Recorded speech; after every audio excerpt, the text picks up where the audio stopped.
Ma'am, I need you to step back This inside. is my house. What's going on? We got a call. Just do what I'm telling you. I live here. I didn't call anyone. Huh, okay, sure. Just step back. I'm not going anywhere. This is my property. You're about to make this real difficult for yourself. Ma'am, I need you to step back inside. This is my house. What's going on? We got a call. Just do what I'm telling you. I live here. I didn't call anyone. Hull, okay, sure, just step back. I'm not going anywhere. This is my property. You're about to make this real difficult for yourself. This officer had no idea what he just walked into. In the next few minutes, he would tackle a woman on her own front lawn. He would trigger a $31 million lawsuit, and he would hand over the perfect reason for police reform laws that would change his entire state. The woman standing barefoot in her doorway was not just some random resident. She was a sitting state representative. She had a direct line to the governor. She had been elected 3 times. She sat on the Public Safety Committee. For 2 years, she had been writing laws about police accountability. And the officer's body cam was recording every single second. Before I continue, let me ask you something. Have you ever had someone in power treat you unfairly? Drop your answer in the comments below. But Officer James Brennan had no idea who he was giving orders to. Her name was State Representative Pamela Turner. She was 44 years old. She represented District 148 in the Texas State Legislature. This was her 3rd term in office. Before politics, Pamela worked as a social worker for 12 years. She helped families in crisis. She understood the system from the inside. She earned her degree from Texas Southern University. In the legislature, Pamela focused on one thing: police reform. She sat on the Public Safety Committee. She had already written 4 bills about use of force. She wanted officers to wear body cameras. She wanted independent reviews when cops hurt people. Pamela lived in the same district she served. She had owned her home for 11 years. Her neighbors knew her. They voted for her. They trusted her. On this warm May evening, Representative Turner was just doing what any homeowner would do. She heard noise outside. She stepped onto her porch to check. She had no idea that decision would change Texas law forever. Officer James Brennan had a file that should have raised red flags years ago. He was 38 years old.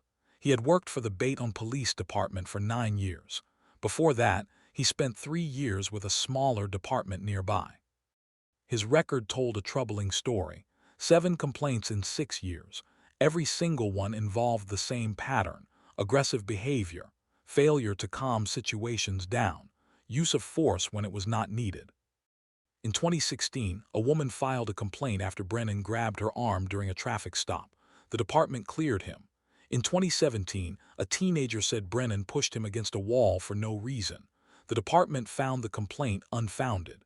In 2018, another woman said Brennan threatened to arrest her when she asked for his badge number. Again, nothing happened. The police union protected him every time. His supervisors signed off on his reviews. He kept his job. He kept his gun. He kept his badge. The department knew about his pattern. They had the paperwork. They did nothing. But this time would be different. This time, the woman on the other end of his commands had something his other targets did not have. She had power, she had a platform, and she had proof. Now here is what happened next. The date was May 6, 2019. It was a Tuesday evening. The time was around 10:30 at night. The neighborhood was quiet. Porch lights glowed on the street. A few neighbors sat outside enjoying the warm air. Nothing unusual, just another spring night in Baytown, Texas. Someone had called 911. They reported a disturbance. The details were unclear. Maybe a noise complaint, maybe something else. The dispatcher sent Officer Brennan to check it out. Brennan arrived alone. He parked his patrol car on the street. His body cam was running. This would matter later. Representative Turner heard the commotion outside. She walked to her front door. She opened it. She stepped onto her porch. She was barefoot. She wore casual clothes. She was home. She saw the officer on her property. She had no idea why he was there. She had not called anyone. Nothing was wrong at her house. Brennan saw a black woman standing on a porch. He did not ask who she was. He did not explain why he was there. He just started giving orders. Within 60 seconds, he would make the decision that would end his career. If stories like this matter to you, hit that subscribe button right now. Step back inside, ma'am. Why, this is my house. We got a call, just go inside. I live here, I did not call the police. Brennan did not answer her questions. He did not explain anything. He just repeated his command, louder this time. I need you to step back inside, now. I am not going anywhere. This is my property. What is going on? Turner stood still. Her hands were at her sides. Her voice was calm. She was confused, not angry. What is your name and badge N? Umber. Brennan ignored her question. He stepped closer. His body language changed. He became aggressive. You are interfering with my investigation. What investigation? I'm just standing here. Ma'am, you need to comply right now. Comply with what? You will not even tell me why you are here. Turner kept her cool. She did not yell. She did not move toward him. She stood on her own porch and asked simple questions. Then she said something that should have stopped everything. I am a state representative. Brennan paused for just a second. Then he said words that would be played on every news channel in America. I don't care who you are. He grabbed her arm. She pulled back. It was instinct. Anyone would have done the same thing.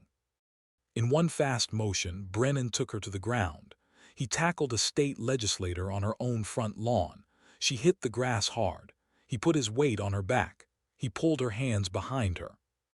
Neighbors came out of their houses. They saw everything. One of them grabbed a phone and started recording. Turner's face was pressed into her own lawn. She was in pain. She was humiliated. She was scared. And the body cam caught every second. Type justice in the comments if you think what happened next was deserved. Turner lay on the ground. Her wrists hurt. Grass stains covered her clothes. She could barely breathe with his weight on her back. Get off me, I did nothing wrong. Brennan kept pressing down. He reached for his handcuffs. The front door opened. Turner's husband came running out. What are you doing? That is my wife. She is a state representative. Brennan hesitated. For the first time, he looked uncertain. A neighbor across the street shouted, Officer, we know her. She lives here. What is your problem? Then another neighbor spoke up. I am recording this. The whole thing back up off her. Brennan looked around. He was surrounded by witnesses. Multiple phones were pointing at him. His body cam was running. He was trapped by his own actions. He slowly let go. Turner pushed herself up from the ground. Her arms were shaking. Her knees were scraped. Tears ran down her face. Why did you do that? She asked. I told you this was my house. Brennan said nothing. He stood there looking at the crowd that had formed. Minutes later, backup arrived. 2 more patrol cars pulled up. Officers stepped out and looked at the scene. They saw a woman in tears. They saw angry neighbors. They saw phones recording. The supervisor got there within 15 minutes.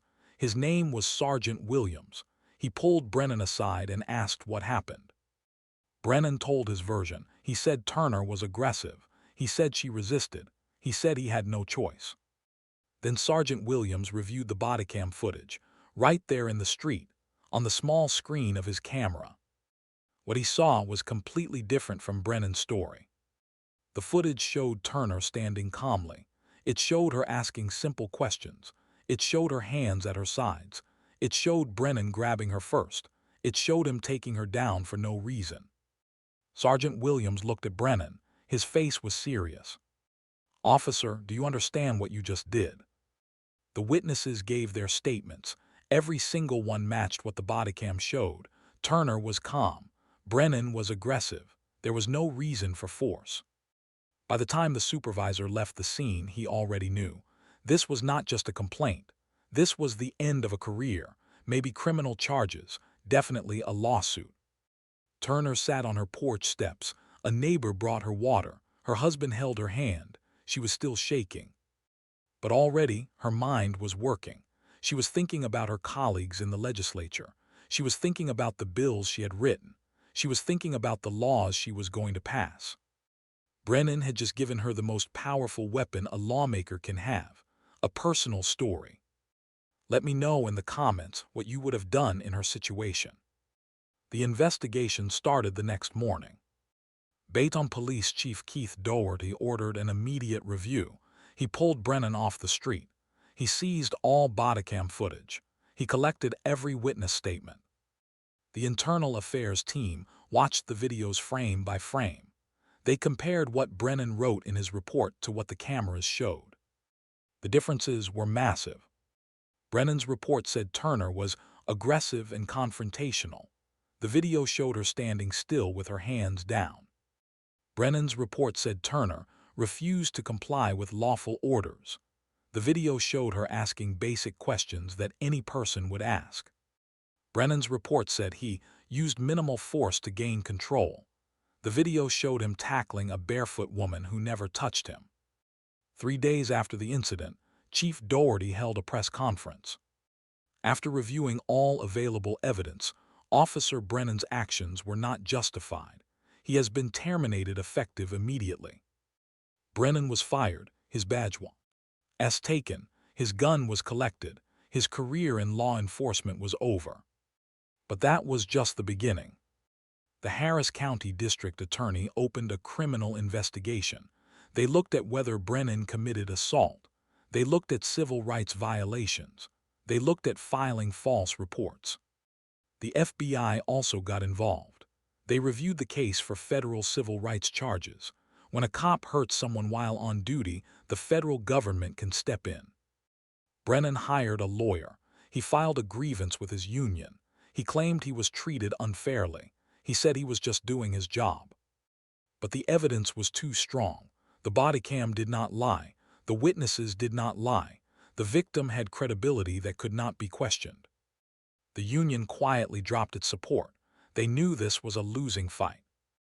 Meanwhile, Turner met with civil rights attorneys. She decided to file a lawsuit, not just against Brennan, against the entire city of Baytown, against the police department, against the system that allowed this to happen. Her legal team started digging. What they found shocked everyone. Brennan was not a bad apple. He was part of a pattern. Other officers had complaints too. The department had ignored warning signs for years. They had paid out settlements before. They had hidden problems from the public. If you believe in police accountability, hit subscribe so you do not miss what happens next. The neighbor's video hit the internet that same night. Within 2 hours, it had 50,000 views on Twitter. People were sharing it with one word: unbelievable. By the next morning, local news stations in Houston picked it up. They played the footage on their morning shows. They interviewed neighbors. They tried to reach Brennan. He did not respond. By noon, the story went national. CNN covered it. MSNBC covered it. Fox News covered it. Every major outlet wanted to talk about the cop who tackled a state legislator on her own lawn. The numbers kept climbing. 1 million views, then 2 million, then 5 million. The hashtag started trending. People across America were talking about it. They were angry. They wanted answers. They wanted accountability. Comments poured in by the thousands. This is why we need police reform. She is a lawmaker, and they still did this to her. Imagine what happens to the rest of us. Fire him, charge him, change the laws. Civil rights groups released statements. The NAACP called it a clear example of excessive force. The Texas ACLU demanded a full investigation. National leaders spoke out. Turner did interviews. She stayed calm. She told her story clearly. She did not call for revenge. She called for change. "This is not about me," she said. "This happens to people every day. They just do not have cameras. They do not have a platform. I do, so I am going to use it." The pressure on Baytown grew by the hour. The city was embarrassed. The department was exposed. Everyone was watching. And Turner was just getting started. Drop a comment if you think this story deserved to go viral. Turner filed her lawsuit in federal court. The date was September 2019, 4 months after the tackle. Her attorneys named multiple defendants: Officer James Brennan, the city of Bayonne, the Bayonne Police Department, the chief of police, the training officers who failed to stop Brennan earlier. The lawsuit made serious claims: excessive force, false arrest, civil rights violation, negligent training, failure to supervise. Turner's legal team demanded access to department records. What they found made the case even stronger. Brennan's 7 prior complaints were just the start. Other officers had similar patterns. The department had paid settlements before and kept it quiet. Training on de-escalation was weak. Oversight was almost non-existent. The evidence painted a clear picture. This was not one bad officer. This was a system that allowed bad officers to thrive. The city tried to fight back at first. They filed motions to dismiss. They argued immunity protections. They said Brennan was just doing his job. Every argument failed. The judges saw the bodycam footage. They read the witness statements. They reviewed the patterns. The settlement talks began in 2021. The city knew they could not win at trial. The evidence was too strong. The victim was too credible. The public was watching too closely. After months of negotiation, they reached an agreement. $31 million. The largest police misconduct settlement in Texas history at that time. The money broke down like this: compensatory damages for Turner's pain and trauma, punitive damages to punish the city, attorney fees, funds for ongoing medical care. But the settlement also required something money could not buy: policy changes. The department had to improve training. They had to create an independent review board. They had to track complaints better. They had to be transparent with the public. Brennan never faced criminal charges. The district attorney declined to prosecute, but his career was finished. No department would hire him. His name was known everywhere. Turner donated part of her settlement to police reform organizations. She put some toward mental health services for her community. She kept the rest for her family. Wait until you hear what she did next. It changed Texas law forever. Turner stood at the podium in the Texas state capitol. It was February 2020, 9 months after she was tackled on her lawn. She was introducing a new bill, House Bill 88, the Police Accountability Act she had promised. "I was tackled on my own property," she said, "in front of my neighbors, in the community I was elected to serve." She paused. The room was silent. "I know my rights. I write laws for a living, and he still did this to me. Now imagine what happens to people who do not have my resources, who do not have cameras, who do not have attorneys, who do not have a voice." Her bill required several things. All officers must wear body cameras. Footage must be released within 30 days of any incident. An independent board would review all use of force cases. Officers with multiple complaints would face mandatory review. "Good officers should want this," Turner said. "Accountability protects them too. It separates them from the bad ones." The bill passed the Texas House with strong support. It moved to the Senate. It faced opposition. Some parts were weakened, but the core survived. Governor Abbott signed it into law in June 2020. Turner watched from the audience. She did not smile. She nodded once. The work was not finished, but this was a start. "I refuse to let my pain be wasted," she said later. "That is the only way this makes sense." Turner's case showed what happens when victims have power, but most victims do not. Every year, cities pay billions in police misconduct settlements. Officers with dozens of complaints keep their jobs. Training fails. Oversight is weak. The cycle continues. Turner won because she had a platform. Most people do not. That is the problem we still need to fix. So let me ask you, should it take being a state legislator to get justice after being tackled on your own property? Should officers with 7 complaints still carry guns and badges? Should taxpayers pay $31 million because one department refused to hold its officers accountable? Because if we do not fix the systems that protected Officer Brennan for years, we are just waiting for the next video, the next settlement, the next family destroyed. Turner turned her assault into legislation, but she should not have had to be tackled to make it happen. Comment below if you believe officers with multiple complaints should face automatic review. If you think stories like this matter, hit that subscribe button. We are going to keep covering these cases, the ones that make headlines and the ones that do not. Because everyone deserves to feel safe on their own front porch. This is not just about one officer or one representative. It is about all of us and the system we are willing to accept.